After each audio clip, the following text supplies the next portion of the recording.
What's up guys, my name is Steven Steele and today I'm doing a bit of a different video. I'm doing a video on the Rudy, the tier 6 premium medium Russian tank. This is World of Tanks, so in case you play that you might have seen the Rudy before. It's a really cool tank and currently it's on sale, so I decided to do a quick review on it because I couldn't find one myself when I looked for it. So is it any good? Well, first of all, you get a full crew of 4 people and a dog, which is really nice. It's based on the series 4 tankmen and a dog, so that makes sense. All 4 of them have 100% at the beginning and have brothers in arms, and so after that you can do repairs or 6 cents or whatever you really want and buff the tank up. So how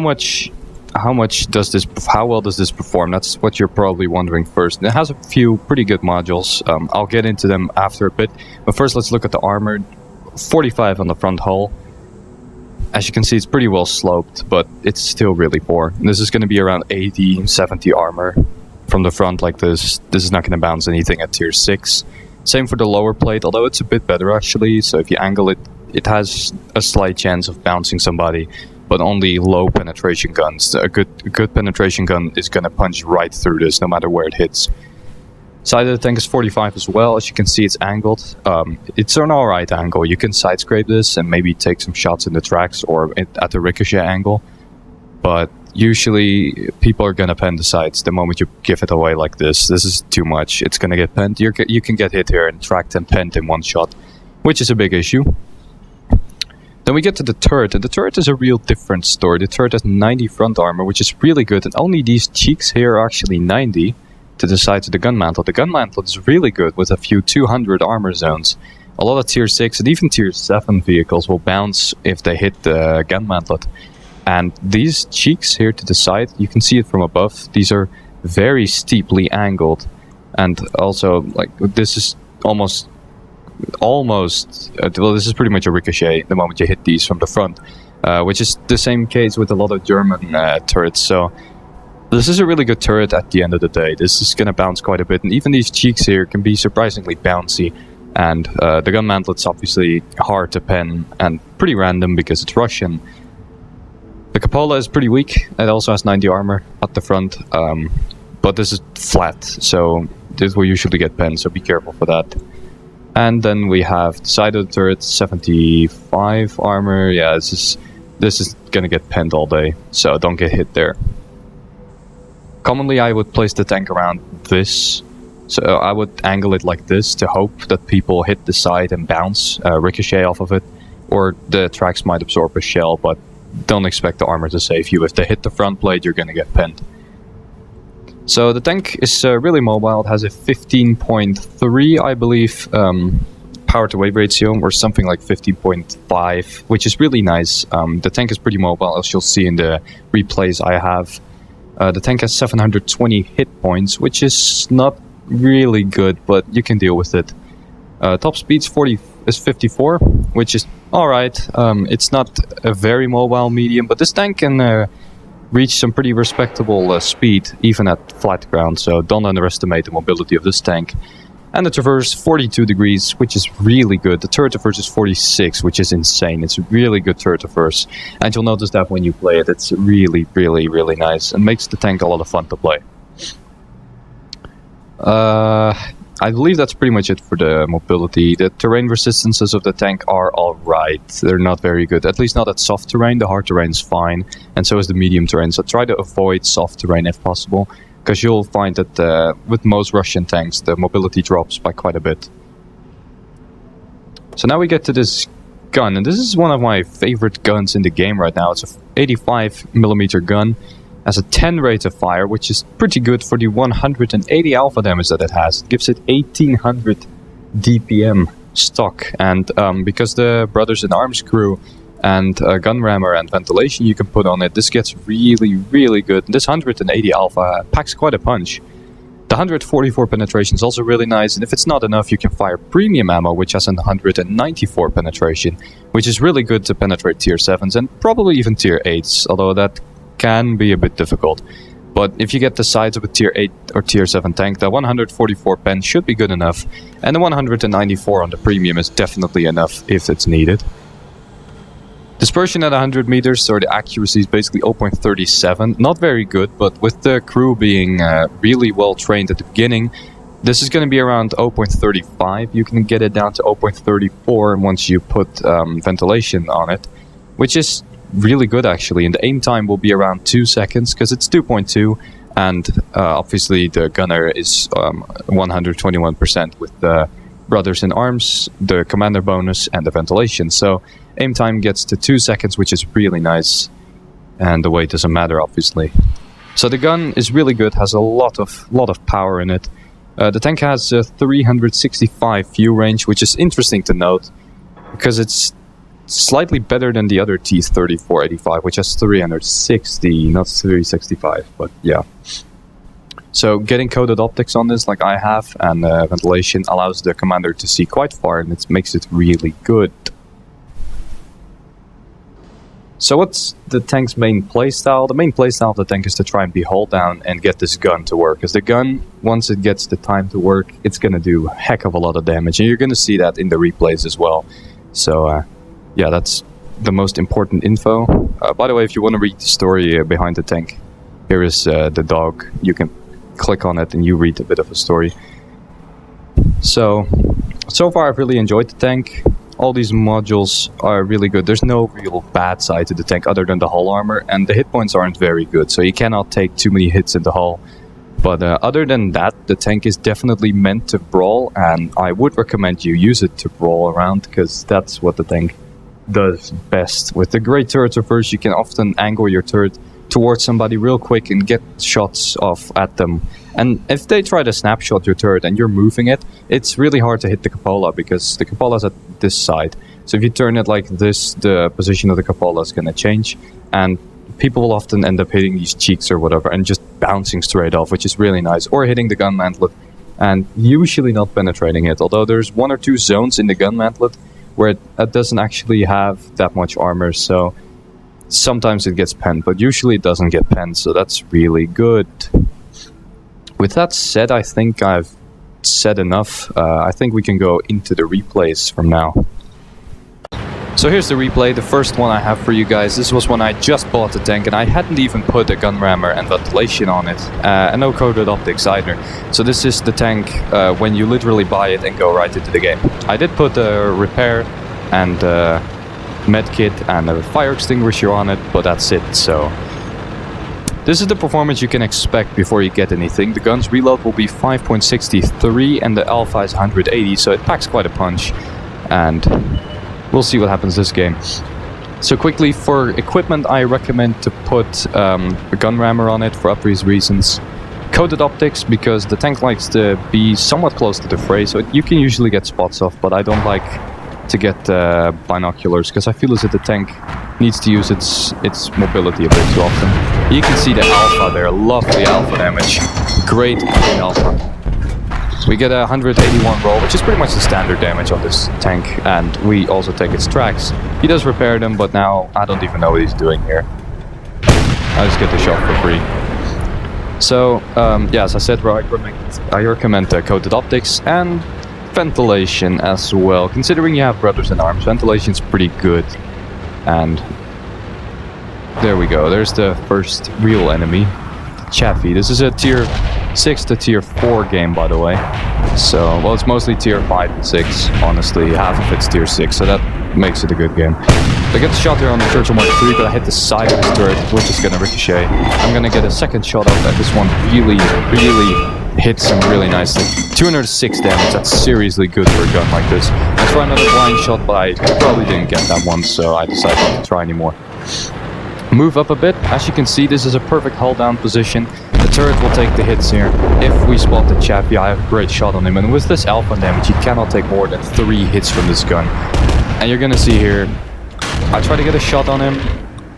First shot fails, it goes a bit lower than I wanted, but after that, he sticks around for a little bit. The gunner gets the shot into the tank. I'm really sure I hit that one, you'll see later, but obviously he did disappear. I tried to get one last shot off before finding out that this Lux in front of me got really destroyed. And yeah, they have guys in area G1, so we need to be pretty careful for that. At this point, I'm trying to use the rock to the left of me to try and cover some of my hull. as you can see here, and to try and get my turret over it. This is one of those positions where you can go really nicely hold down, and any enemies there in the middle, you can just wreck them really hard. And on a tank with a gun like this and with a turret like this, that's a really, really nice position to have. So for crew, you start off with Brothers in Arms. I recommend you to get 6th Sense on the commander. A fun fact is that when you have 6th Sense and you get spotted, you hear the dog in the tank bark, which is a really nice extra in my opinion. It really makes the tank fun.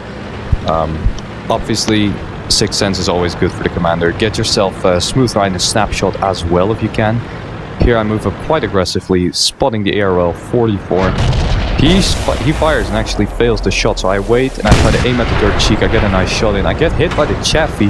The first shot doesn't pen me, and here I'm getting a little bit mad at the looks, because I don't know why he chased, but he's not going to do anything there, and the Chaffee gets a free shot into me, and he dies for absolutely no reason. So the Churchill Mark III is shooting at us. It's not the Chaffee actually, it's the Churchill Mark III, and he's going to do some shots at me here, I'm pretty sure, but I don't exactly remember when it was, but his shots are all gonna bounce at my turret, which is really, really cool. It really shows how good the turret is. The gun elevation on this tank, by the way, is 22 degrees if I'm correct. So these type of positions are really solid. You can get the gun up way farther than necessary. I tried a blind shot on the Chaffee, but he turned out to be not there anymore. So it was pretty ridiculous. That shot was a bit stupid. Another interesting thing, the gun depression is only 7 degrees, which is not a lot. For a tank that needs to go hull down, 7 degrees isn't great, so you need to be careful that you've got yourself a good position, you can actually hit people. And here you see, even a low roll like 150 is still pretty devastating. This gun feels really cool. And here the Churchill Mark III actually penetrates me, but after that he hits the turret a few times. As you can see, I look at my position a little bit, because I don't often play hull down tanks, so I tried to see how good this position was, but seeing as I bounced him a bunch of times, should be good enough. And the Churchill Mark III is over there somewhere, so I'm hoping my team spots him, and they do. I take an early shot, and it's really, really not very well aimed, and I realize that he realizes I'm seeing him, but he gives me the side of his turret, and I get a really nice high roll and 193 damage. This gun really does rack up the damage pretty hard. I try another shot that doesn't quite make it to the tank. Now he backs out a little, so I decide to not bother anymore, but then I realize he's coming back, and so I try to aim again. The shot hits the side of his turret again. That was a bit too early. I should have waited a bit longer before firing him. Aim at his turret, another high roll, 198 damage. This gun is devastating when it gets to unload like this. And even at medium to long range, this gun is surprisingly accurate. Considering this is a Russian tank and I didn't put the ventilation on my crew yet, this was a really, really good shot there that I took earlier. If you have fully aimed the gun at least. If you didn't, don't expect to pen too often. So I spot the ARL 44 again. He's at really low health. I'm hoping someone can finish him off like an Artie, or I'm looking for a shot here, but not really getting the shot off. And the gun depression is limiting my opportunities of hitting that German tank. I try to hit the guy, but I end up hitting his gunman. But luckily, my artillery does indeed finish him off, and I get an opportunity to fight these two guys. German tank here. I get a shot into the gunman, but the gun mantle of the German tanks is weak when you're firing right next to the gun. And there's the T34, I get a shot into him as well. You can see for the reload it has, this gun packs quite a serious punch. It's really nice to play with.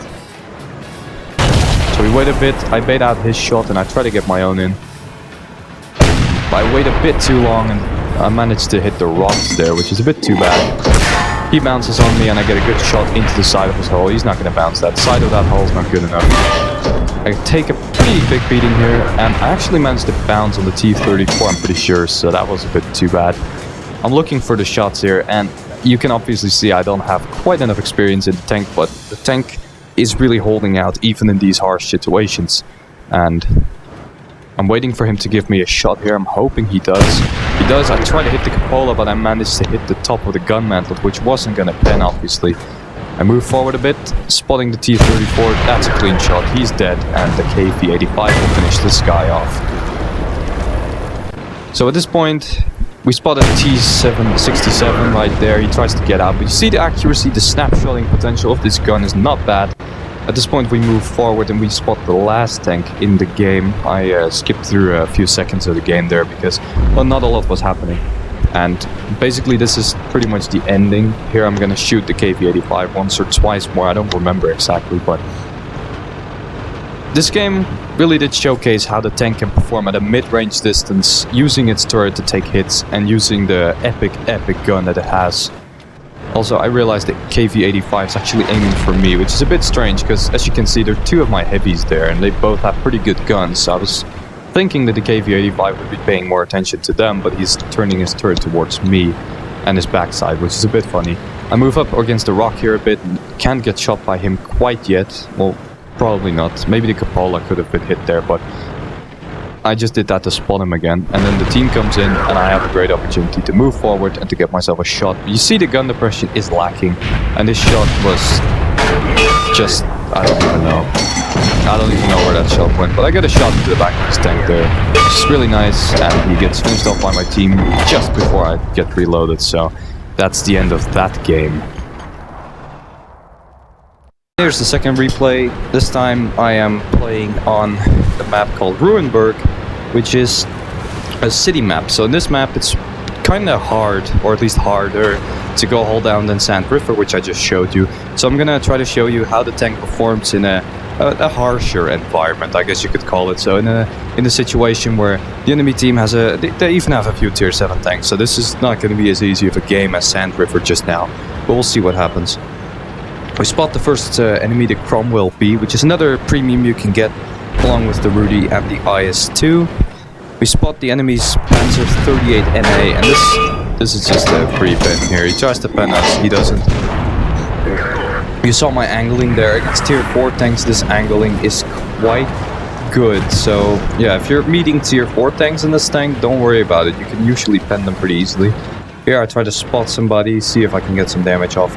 But I don't want to go too far in, because that can get you killed. There's a lot of tank destroyers camping in the H or G line usually. At least one or two. So getting free shots like that in your hull is not a great idea. Here you're gonna see me aim for the main hull of the T3485. He wasn't aiming at me, so I get a free shot. I know my reload will be faster than his, so I get another free shot in. And I get one more free shot, but I get hit by Panzer 4S and the Firefly, and the Panzer 4S only damages my track, but I get hit by those, so I realize it's pretty dangerous there. I back out a bit. I look to approach from a different angle. That's what a medium tank is really good for. I get a good shot into the Panzer 4S, pretty much an average roll, and I had to use my repair kit on my ammo rack though.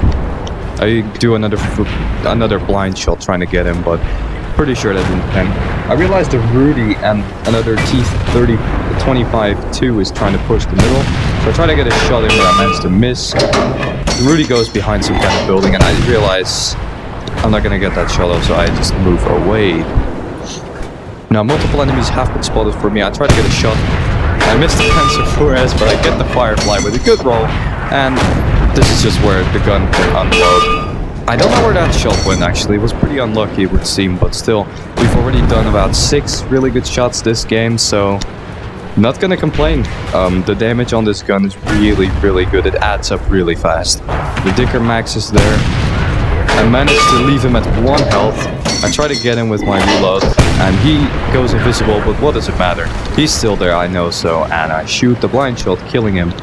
And we pick up our second kill there.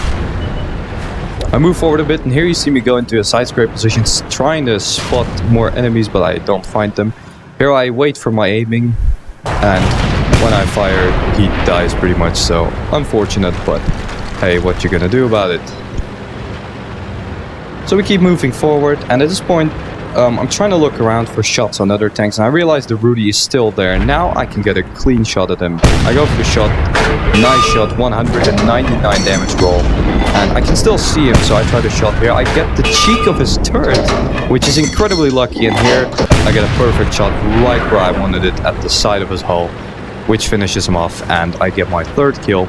As you can see, the gun at mid to long range once again performs incredibly nicely, especially for a Russian gun. And yeah, I just can't complain. The gun, great alpha, great reload, does rack up the damage really fast. We spot the enemy artillery here. The enemy tank destroyer goes behind the building, so I decide to go for the RT instead. Get a good shot into him. And I want to finish him off here. And I do so, another blind shot. Here the J Panther goes aggressive into me, but gets killed by the Cromwell B and IS-2, and that's pretty much the end of the game, seeing as last guy gets taken down, so GG.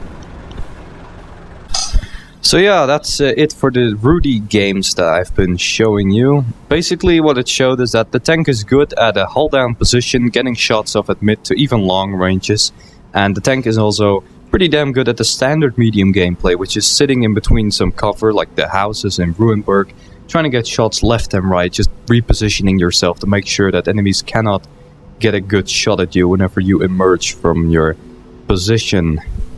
The tank is really solid overall. As you can see here, that's Rudy written on it, by the way. 5 hands and the dog, of course, right there. Yeah, the tank is really fun to play. If you're looking for a tier 6 medium premium tank, a Russian one at least, but even any of them, this one is definitely one worth considering. I can see why some people would go to Cromwell B. It's also a really good tank, but this tank, so far for me, performs incredibly well. I love playing it. I've had really good games in it so far. The first game you just saw was 2300 damage, and the second game 2200 damage, and this was when I just started playing it, so obviously from the very beginning you can get great results with a great gun, decent, honestly pretty good mobility, and decent enough armor. The turret is really good, the hull is a weak spot. You saw me hit the T34-85 straight on the hull, that's where this tank is weak. And right here you can see the driver port. If you get hit there, you will lose your driver most of the time. So try to avoid getting shot in the hull. Other than that, the tank looks good in my opinion, it plays really well, and it's really strong. I 100% recommend it for whatever price you can get it. I think it's really a worthy tank. And as I say, if you're looking for a medium tank, tier 6, a Russian one, a premium one, this one fits the bill perfectly. There's another T34-85M, but this tank has the better gun. It has 20 more penetration, or like 18 more, and it has more accuracy. So this gun performs really well, as you've seen so far, much better than I could have ever expected. So review of this tank, pretty much, it's a really good tank. I can't put it any differently. So I think that that's about sums it up for all the stuff I have for you guys. I hope you guys enjoyed it. I hope you guys learned something from it, and maybe I got you to buy the tank, maybe I didn't, but I just wanted to do my word on this tank, and well, that's pretty much it. Thanks for watching, and I hope to see you guys next time.